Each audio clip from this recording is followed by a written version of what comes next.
You have been wearing a cap for the entire duration of this podcast.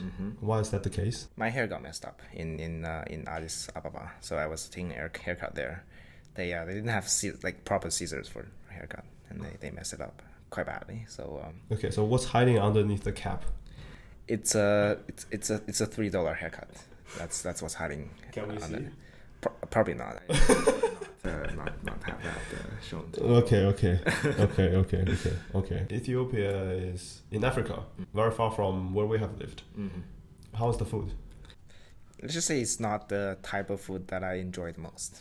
And I mean, it's good. Sometimes, occasionally, it's good. Many other times, it's not something that you would get here in Sydney. You would prefer to get something else, like sushi or something. So the idea is that you have this. By the way, this is personal preference. Yeah, I don't mean to say that the food is bad or anything. It's just something that I don't personally enjoy as much compared to Asian food. But the idea is that you have these rolls that are like pancakes. They're called injera, and then this injera are like this thin fermented bread that is sour. The idea is that you lay it out like a pancake, but it's very thin. And then you pour over the stir-fried vegetables, beef, and like sometimes raw beef, like completely raw. And then you have some dipping sauces, which are primarily spice. And then you use your hand to tear out the injera. And then you use your hand to wrap the food, and then you eat it. So the injera, like that thin bread, is their staple food. So there is rice, but they don't have that much rice. It's like rice for Asian people almost. Yeah. So you eat that pretty much everywhere. Everywhere, yes. So it's like the only thing that changes is like what you put on the injera, like what you pour on it. And then they have limited things you put on them. There's stir-fried beef, which is the easiest to take, but there are also things like raw minced beef with some certain sauce, I think. So you eat that in the restaurant, and you also eat that by the side of a road. Yes. So the same way of making this food is everywhere, and then you can find them in rich places and poor places.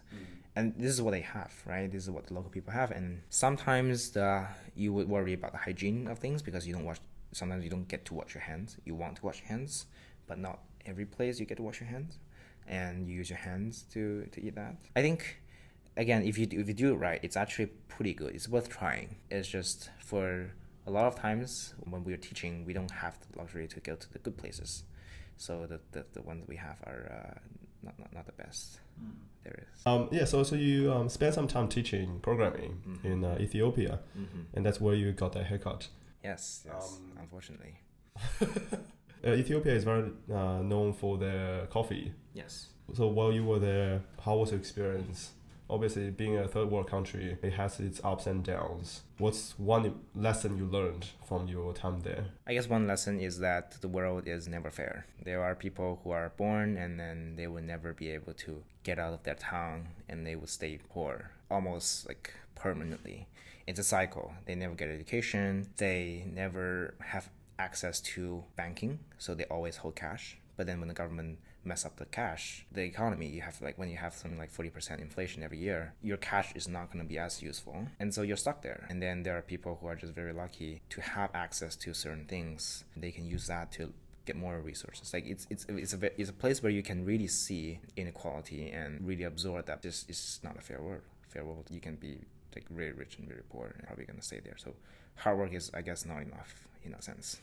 So hard work's not enough. Having gone to that trip and compared living conditions from all over the world, what is wrong? What is wrong? That's a very good question. What is wrong? I'd say it's just the way the world is, and that there are historical reasons why certain regions are poorer and richer than other regions. And, people can go back to history and decide why this is that, and that is this, and like what are the factors. And there are a lot of factors. I'm not a historian, I'm not a great economist, so I couldn't comment on that, but I think there are definitely lots of things that we could have avoided if there wasn't as much conflict between humans. There are a lot of people just fight each other because of certain beliefs on religion or on their race and ethnicity, and then much of that fighting is probably not very productive, but people do it anyways. I guess it's the way the world is. If people don't If people don't fight, I guess fight over useful reasons. okay. Yeah. So fighting over useful reasons. I mean, I'm anti-violent, of course, anti-war and stuff. But I mean, I can see why war happens. There's reasons for that. Maybe not good reasons, but there are reasons for them. It's part of human nature, I think. Okay. Outside of research, outside of thinking about business, reading relevant articles, what other things drives you? I guess just having a very good experience, having as much experience as possible, trying out a lot of things, and growth. I think probably more importantly is growth. Like when I do certain things, I want to know that there's growth involved. Maybe not growth in research ability as a scientist, but just in general, are you learning more things? Are you meeting more people and having more connections? And do you have more perspectives? A simple litmus test is just compared to yourself like 2 years ago. Like, have your thinking changed? Do you think the past self is stupid? If the answer is yes, that's good, right? I think you've learned, you've grown, and moved along, and that's good. I think that's the growth part is what's driving me the most at this particular stage. So looking at the litmus test, the 2-year check, what did you improve over the past 2 years? I think acceptance of others more, definitely. When I was young, I'm less acceptive of people that have different career objectives and lifestyle than me. But now I'm like totally okay. Like people are cool and people do what they want to do. And then definitely more perspective on things. Before it was like you think there's certain thing is only doable in one certain way. But now you think there's so many ways to do it. The same thing. And then I think maybe a little bit more cynical when you see more of the world and you like interact with more people, you realize that there are certain things that you just cannot influence really as an individual. And so that part could be bad because you should have that confidence that you can change most things. But yeah, that's what's changed. Some of the things have changed. Many things. Yeah. Many things. With the teaching program that you were in, it's called Addis Coder, and it's organized by Ethiopian background researcher. He's a professor in the US. What's the aim of this program? Yeah, so the professor, Jelani, he is a very successful professor, very well known, and he is Ethiopian origin, so his parents are from Ethiopia. And when he was in grad school at MIT, he wanted to help some of the kids back in the country. And so in 2011, that was the first program. He went back and then he organized about, I think, 780 school students. The first time it wasn't that organized. It was just like, well, please sign up. I mean, I'm from the US. I can teach you programming. I mean, a lot of them don't even have computers. CS, obviously, as we know, as technology progresses, is going to be a very important skill. And so he started very, very early. And then because he became a faculty at Harvard and I think Berkeley later on, like he's very famous and very reputable, and I think over the years more and more people are willing to give resources to this program. Obviously Jelani spent a lot of time trying to get resources as well. There was a 5-year gap between the first instance of this and the second round of this. But later on he was able to get the government to help him, the Ministry of Education, and then some schools, some university to give you the campus for you to teach. So as it grow bigger, we now have a structure of the program. So the way it works is that he would first hire about 20 TAs, myself included. Half of them is maybe from local because it's cheaper to have students from around. And then another half from overseas like myself. And then we teach programming to grade 7 to 12 students, so high school students. We try to pick the students with the highest math and like the STEM subjects performance. They need to be good at that to be able to learn programming. And that's why math is important. It's one of the reasons. Programming. And then we also pick by background. For example, if you come from private school, then you're less prioritized compared to public school kids because there are also rich people in Ethiopia and they get to afford computers and stuff. And then also pick by passion, like if you didn't do that well in math, but then you try to show us, like you write essays, right? It's college applications. You have essays, we read these essays, and then we pick by passion, background, and math and STEM performance. At the end, we do have, some of the best kids in the country. And then we pull them together, 100 of them. The government also pick a bunch of students because they sponsor a program. They give us the school. In July, the TA is gonna live there for a month, and then the lecturers come and go. There are 4 lecturers, each of them spend a week, I think. So it's a month-long program, and then we just make exercises, we make exams, and then we make teaching materials, and then we teach them Python. And it's a really fast course, actually. So within a month for high school students, they start from nothing, knowing nothing about programming, to knowing things like dynamic programming, to things like complexity, which are things that take 2 semesters to learn in an undergrad. So it's really intense. So you have to have the best students, the brightest. Yeah. It's also easier, if that's the case, it's also easier for the teaching team too, because it's more enjoyable to teach really good students. So do you not like teaching bad students? Oh, okay, that's not what I'm saying. But it's, I mean, if we are to be completely honest, teaching stronger students are easier, like they are easier to follow along. We also have not that strong students, because some students are not as strong because of various reasons. Not that they are like dumb or anything. Sometimes it's like a language issue, language barrier. Sometimes it's like they haven't done enough math. They're good at math for this part that they've done, but they haven't done like calculus and other things. And then there are reasons that are they don't have computers. They never touched a computer before. Like you have to introduce computers first. And then sometimes you just cannot tell why the weaker students are weaker, but you try to help them anyways. In fact, we had the student from Somali who didn't speak any English and any Amharic, which is the local language in Addis, the capital. So what do? You would just spend a lot of time on Google Translate and try to help them. Like there's more effort to that, but it's definitely easier for the stronger students to follow along. In the very short term, looking forward, how can large language model benefit education?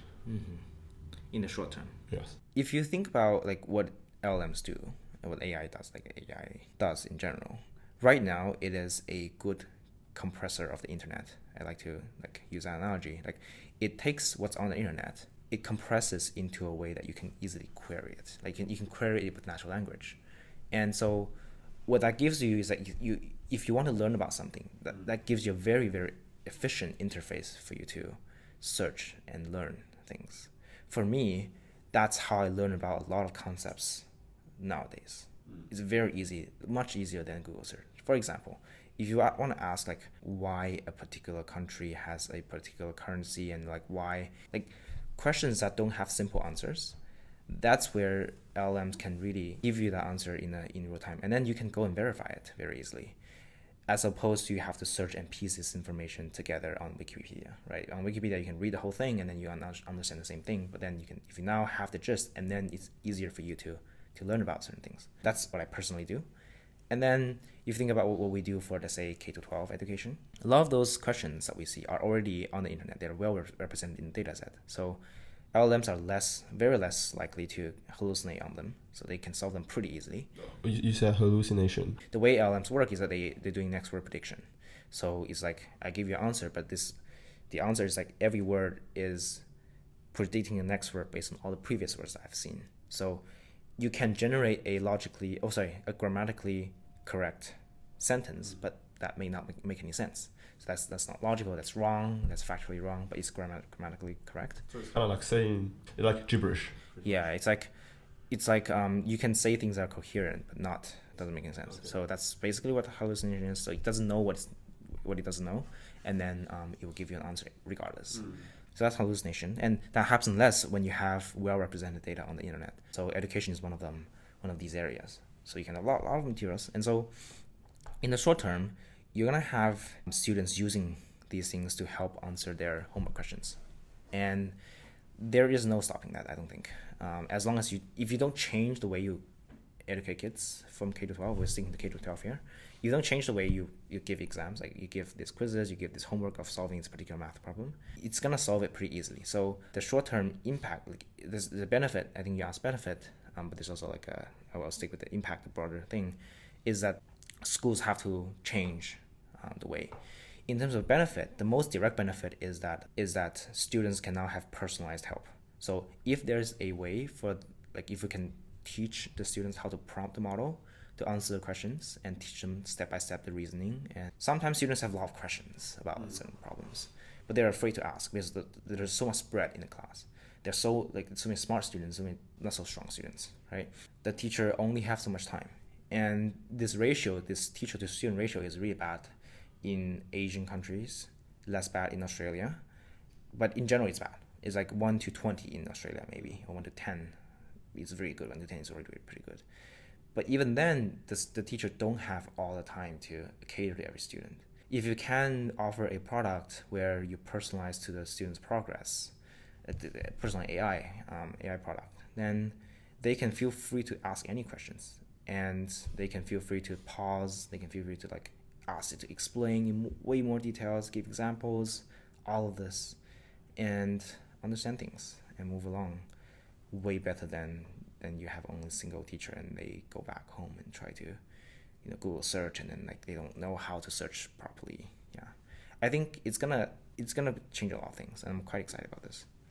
Okay, so in the short term, you're very hopeful of how large language models can assist K-12 in terms of creating a more personalized teaching plans and assistant. Yeah, I think one of the biggest problems in education is the lack of personalization. This thing is personalizable. It's very scalable, let's just say. That's not been the case, I think, in the past. In the past, you would have a private tutor at your home.